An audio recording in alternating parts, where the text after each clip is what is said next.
तो आज बच्चों हम लोग देखोगे कि भारत तथा सोवियत संघ के जो संबंध है उसको हम समझने की कोशिश करेंगे। तो जैसे पहला कह रहा है कि दोनों देश बहुध्रुवीय विश्व व्यवस्था चाहते हैं, यानी कहने का मतलब है कि दोनों देश यानी भारत रूस ये दोनों चाहते हैं कि भारत पूरे विश्व के अंदर जो है कोई एक देश जो है शक्तिशाली ना होकर के कई देश जो है पावर के सेंटर बनने चाहिए। दूसरा चीज हम लोग देखते हैं कि 2001 में इनके बीच में 80 चीजों को लेकर के आपस में हस्ताक्षर होते हैं जिस पर इनमें सहमति बनती है। तीसरा हम लोग देखते हैं कि भारत को रूस से कश्मीर, ऊर्जा आपूर्ति, अंतर्राष्ट्रीय आतंकवाद से संबंधित जो भी सूचनाएं होती हैं वो भी प्राप्त होती हैं। चौथा चीज हम लोग देखते हैं कि रूस ने भारत को क्रायोजेनिक रॉकेट देकर मदद की, यानी देखोगे कि भारत के पास जब अपने अंतरिक्ष अभियान के लिए रॉकेट तक नहीं था तो उस समय में देखोगे कि उसने हमें क्या किया था, क्रायोजेनिक रॉकेट देकर के भारत की जो है मदद की थी। इसी तरह से देखो कि भारत और रूस के बीच में वैज्ञानिक परियोजनाओं को लेकर भी आपस में साझेदारी चलती है, यानी भारत में कोई भी जैसे विज्ञान से रिलेटेड जब खोजबीन होती है तो उसमें रूस भी हमारा साथ देता है।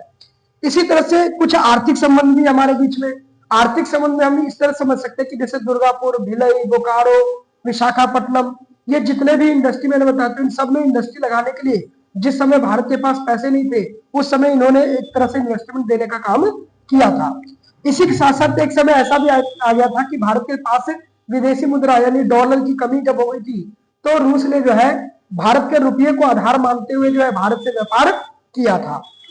इसी तरह से राजनीतिक संबंध में हम लोग देखते हैं कि 1971 के टाइम में जब अमेरिका भी हमारा साथ नहीं ले रहा था तो ऐसे समय में जो है रूस ने हमारे साथ 20 वर्ष से मैत्री संबंध किया और हमें मदद की 1971 के युद्ध के समय। इसी के साथ साथ देखो कि जो उनकी सेनाएं हैं वो भी हमारे साथ मिलजुल करके युद्धाभ्यास करती हैं। इसी के साथ तीसरा चीज देखोगे कि जम्मू कश्मीर का जो मसला है उस पर हमेशा रूस भारत का पक्ष रखता है। आतंकवाद को लेकर भी पुरजोर रूप से उसने सहमति दी है किसकी तरफ, भारत की तरफ। इसी तरह से सांस्कृतिक संबंधों में हम देखते हैं कि भारत की जो भी फिल्में हैं वो रूस में बहुत पसंद की जाती है। इसी तरह से भारतीय जो कलाकार है जैसे शाहरुख खान है, अमिताभ बच्चन है, राज कपूर जो थे तो वो बहुत पसंद किए जाते हैं वहां पर रूस के अंदर। इसी के साथ साथ देखो हमारे यहाँ का जो खान पान है या हमारे यहाँ की जो ड्रेसिंग है वो भी वहां के लोग पसंद